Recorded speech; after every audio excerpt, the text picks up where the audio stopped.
It's a tremendous loss for all of us. A Georgetown College football player has died after police say he fell in a fraternity house, what people on campus told us tonight.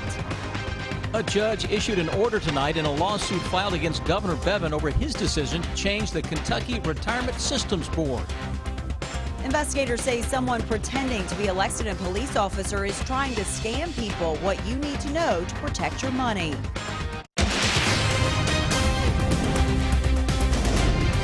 This is WKYT News at 11. Good evening to you. We've been enjoying a break from the rain and the steamy air we've seen so often this summer. It's felt so good. It looks like we'll have at least one more day of this great weather. We begin tonight with Chief Meteorologist Chris Bailey and your no-wait weather forecast. Yeah, guys, not a whole lot of bad you could say about the weather out there today, and that's really for the first time in a long time. Many of us failed to hit 80 degrees for a high temperature today, and late this evening, those temperatures in a couple of spots already down into the very comfy low 60s. So you know what we're going to do? We're going to hit the fast forward button on your back porch thermometer and see where we wind up first thing tomorrow morning. Watch your timeline out the door around 7, 8 o'clock in the morning. All thermometers across the land generally mid and upper 50s, and I'll tell you, if you live out in the open countryside, first thing tomorrow morning outside of a little fog, you may have some low and mid 50s showing up. That's how we're going to start out what should be another dry day. We're putting to bed your dry Monday. Defender Radar Network, nothing going on locally. You got to go all the way into parts of the deep south to pick up on a little cloud cover. Now, eventually, some of this moisture is going to wander into the bluegrass state over the next 48 hours. That means an increase in the humidity, and also it means the threat for some steam and storms will follow one more really nice day. We'll track the steam and the threat for some boomers, guys, at 11:13. Tonight, the Georgetown College campus is mourning the death of a football player. He died this afternoon after police say he fell at the Lambda Chi Alpha fraternity house over the weekend. Investigators say 18-year-old Colson Mocklet died of a traumatic brain injury. He was from northern Kentucky. Garrett Weimer has more on how he's being remembered tonight. It's our top story at 11. The school year and football season here at Georgetown College are still young. Then again, so was Colson Mocklet, only 18 years old. He's been here long enough for everybody to learn how to love him, and just a tremendous loss for all of us. Just a week and a half before the Tigers' first game of the year, Mocklet's football family's now dealing with a loss worse than any they could face on the field. Been a very difficult 48 hours for the Tiger football team and Tiger campus community. And Mocklet got a sack in the Tigers intra-squad scrimmage Saturday. A Georgetown News graphic sports editor tweeted that afternoon, just 12 hours before the fall that would take his life. Even students who didn't know Mocklet tell me that news of his death shook them up. They say hearing about what happened really put things in perspective. Some on campus were visibly sad. Others lashed out, yelling at me to leave. The Fellowship of Christian Athletes at his alma mater, Dixie Heights High School, held a prayer service on the football field after school, a reminder of what several Georgetown students told me as well, that they have to stick together in these tough times. And we just ask for your prayers to hope that this family and everybody makes it through it. At Georgetown College, Garrett Weimer, WKYT. In an email to students, Georgetown College said counselors will be available in the campus chapel tomorrow night for students and staff. Police say Mocklet was trying to jump from a third-floor stairway to a second-floor landing when he fell. They're investigating if alcohol was involved. New tonight, a Franklin County judge says the governor cannot remove the chairman of the Kentucky Retirement Systems Board, at least for now. The judge says Governor Bevin should not have removed Thomas Elliott as the board chair or threatened him with arrest if he attended meetings. But he will allow the governor to keep the new board he formed as long as Elliott is a part of it. The judge's order is temporary until a final ruling, which could take months. Attorney General Andy Beshear had filed a lawsuit claiming the governor had overstepped his authority. In a statement, the governor's office said, quote, "We are confident the Court of Appeals will reaffirm that Mr. Elliott is not a member of the new KRS board."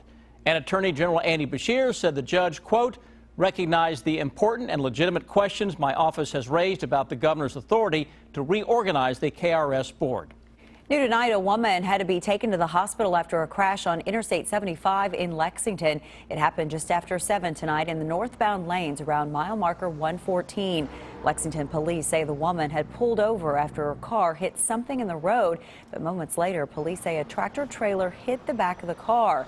Police say they don't know the woman's condition tonight. Traffic on northbound I-75 was backed up for more than an hour. Also new tonight, investigators say some food left on a stove caused a scare at a Lexington apartment complex. Firefighters say the food started a small fire in an apartment on McCullough Drive in the Winburn neighborhood.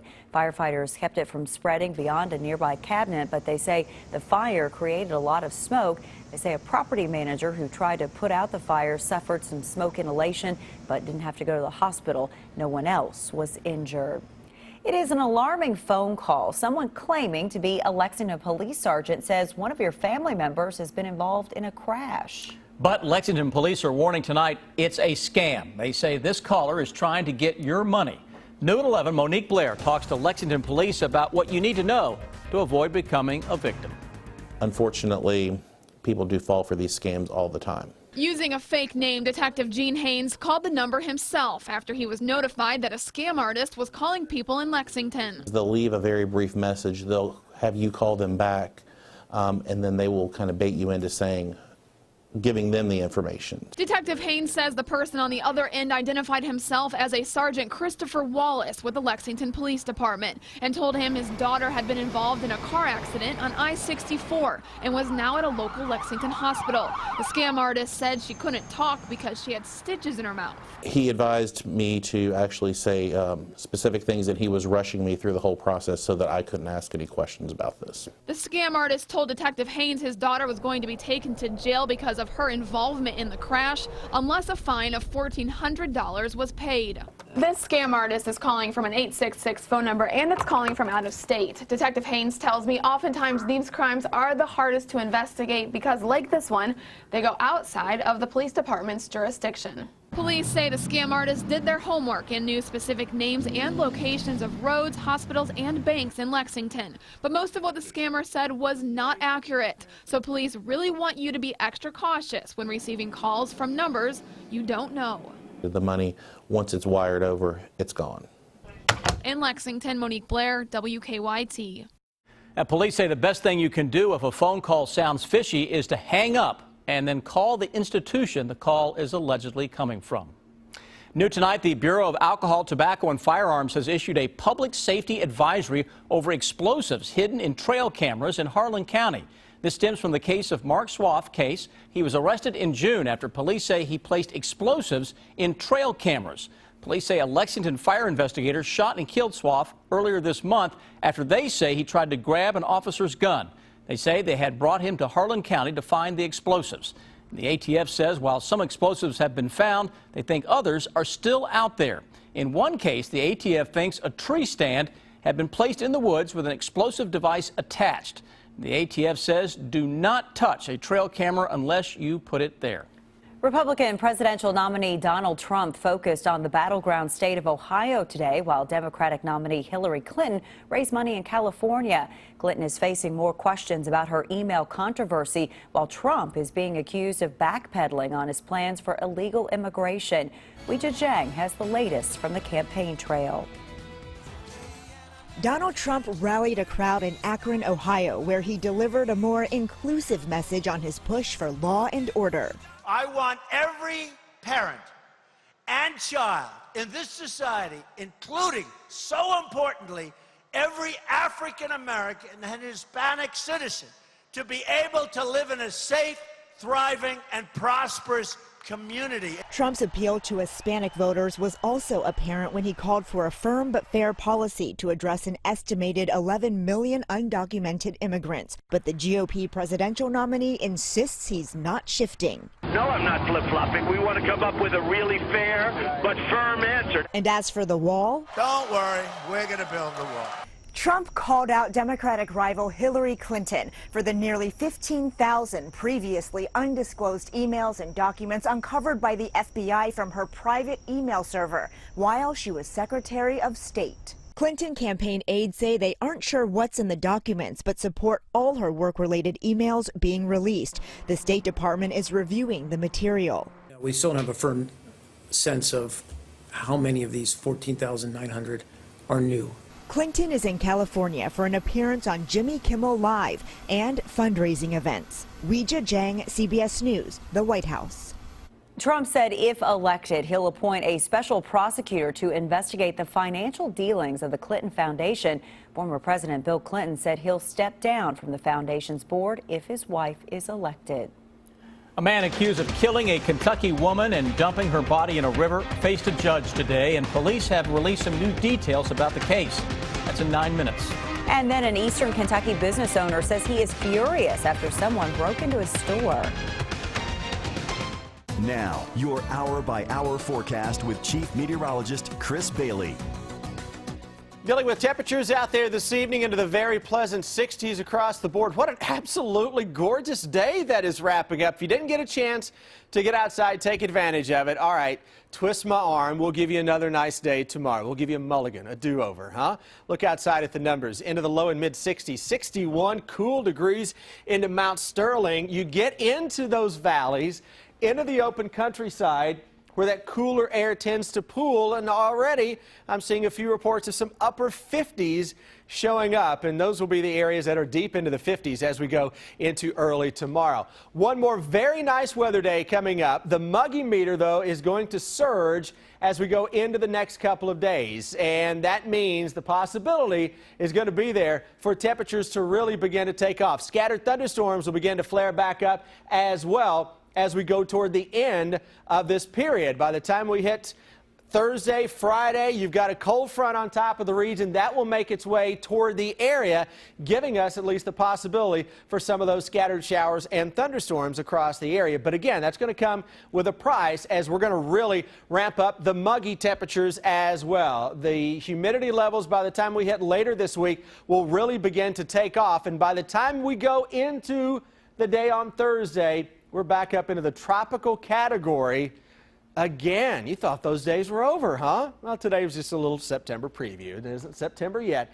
Low 80s coming up tomorrow afternoon, a mix of sun and some clouds across the entire area. We say hello to our Defender radar network, and we say goodbye to it. Nothing going on across central and eastern parts of the Bluegrass State. Low 80s tomorrow, mid 80s on Wednesday. I like that storm chance Wednesday just a little better than what I was thinking at 6 o'clock tonight. And look at Thursday, 88, few storms, tropical out there. Here's the new hour-by-hour forecast, and this is kind of reinforcing why I'm liking that Wednesday scattered thunderstorm threat a little better. Take you through tomorrow morning. Everything is A-OK. Tomorrow afternoon, low 80s, low humidity, mix of sun and some clouds. This time tomorrow night, instead of the low and mid 60s, how about upper 60s? But watch what happens to the thermometers as we go into early Wednesday. Notice they don't move a whole lot as some clouds begin to filter in. Look what happens by noon Wednesday. About a little thunderstorm, maybe northern Kentucky. Then anyone fair game into Wednesday afternoon for a scattered shower or a thunderstorm. That may carry us into Wednesday evening. That's really on the cusp of some of that steamy air that, as we go into Thursday, will give us a little better coverage on any shower or thunderstorm that goes up. As high pressure begins to flex a little muscle across the southeastern seaboard, so that flow again is going to come from the southwest to the northeast. That's the flow we had for the better part of the summer. And you know what that means? Steamy temperatures and the threat for a scattered thunderstorm or two. We may actually get a front to knock that down a little bit on Friday, bounces back up this weekend, and then early next week, whatever happens is likely to be determined by the potential for a tropical system impacting the southeastern seaboard. I'm not listening to any of that steamy talk again. You just cut it off. Only just focused on very nice tomorrow. Earmuffs. You cut it off after tomorrow, huh? Earmuffs. There you go. I like it. Thanks, Chris. All right. Well, we told you last week that some equipment was moved out of the Center Point project downtown, and tonight we found out why. That's in 8 minutes. Tonight we're learning more about a man police say killed a Kentucky woman, then dumped her body in a river. State police arrested Clark Smith Friday and charged him with murder, evidence tampering, and abuse of a corpse. They say he killed 22-year-old Kristen Edwards last month at his home in Cave City, then put her body in a tote bag and left it in the Green River. While Smith pled not guilty today, police say he has admitted killing Edwards. The victim's mother says she can't understand why. The fact that he was the last one that seen her alive, and we didn't get to hug her goodbye or, tell her we loved her, and just a lot of anger. Family members say Smith lived next door to Edward's grandmother, and they say he even let Edwards inside his home at times to use his computer. Police have not said what they think led to the murder. New tonight, a grand jury has indicted 6 people in connection to 2 murders in Lee County. Police say that Billy Rourke and James Brown were both killed in separate shootings earlier this month. Anthony Taylor, Cassandra White, Wesley Johnson, Kevin Kendall, Jay Shoemaker, and Reagan Griffin have all been indicted in this case. Police are still investigating what led to the murders. New tonight, investigators say a man has drowned while swimming with friends in Pulaski County. It happened just before midnight yesterday in the Cumberland River. The coroner says 47-year-old Homer Davis Jr. was swimming but suddenly went under the water and never came up. Investigators aren't sure why that happened. The coroner says Davis was from Burnside. New tonight, police have arrested a man they say broke into a couple of businesses in Hazard over the weekend. Police say 29-year-old Kenneth Gay broke into a front door of Maggard Florist and stole a cash register. They say he also broke into soda machines at Crow Tire and stole money. The owner of the florist says there was only about $10 worth of change in his register. I told the police, I said I'd like for him to buy my cash register back, fix my door, and, have him prosecuted too, because look what he's done. Police charged Gay with burglary and criminal mischief. He turned down a request for an interview today. 3 men face charges tonight for a large party the Whitley County Sheriff's Office says got out of hand. Deputies say Friday night they found hundreds of teenagers at the party on Cripple Creek Road. They say many of the teens were drinking and some were smoking marijuana. Deputies say they broke up the party but say they were called to the same place Saturday for another party. They arrested the property owner, 51-year-old Douglas Jones, along with 2 other men, Tyler Jones and Dustin White. New tonight, Fayette County school leaders say Superintendent Manny Kalk has aced his first evaluation. They say the school board gave him either accomplished or excellent ratings across the board. The board cited his achievements in community outreach, leadership development, and focusing on student needs. Kalk just began his 2nd school year with Fayette County Schools. Also tonight, parents, listen to this. The school board approved starting the next school year on August 16th. We have an update tonight on construction of the Centerpoint project in downtown Lexington. Last week, we told you that some equipment was removed from that site. Developer Dudley Webb told the Herald Leader that's because subcontractors finished their work on exterior walls of the underground parking garage. He says another group of subcontractors will soon arrive to begin the vertical construction of the garage. Webb says the garage should be finished in about 7 months. Well, the Cats wrapping up 2-a-day practices. Mark Stoops with depth on offense, but what about his defense? And a name you could be hearing a lot of in this upcoming season, defensive end Alvanti Bell, listed as a starter. Stay with us. Sports is next.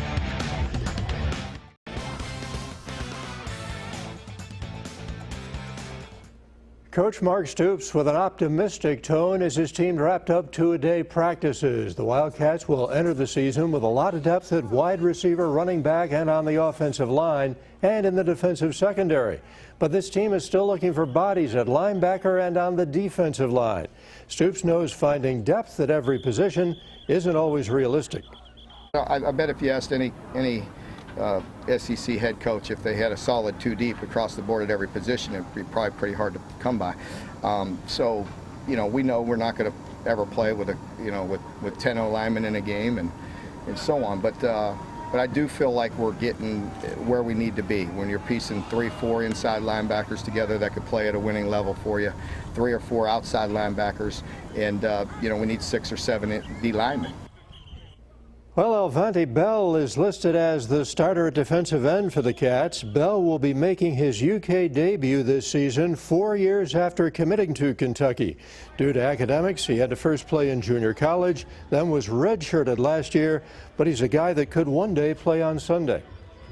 He's got NFL ability. We saw that when we first recruited him out of Florida, because he's long, he's 6'5", 6'6", he's 255 pounds, and he can run, he can play 4 technique, he can rush off the edge.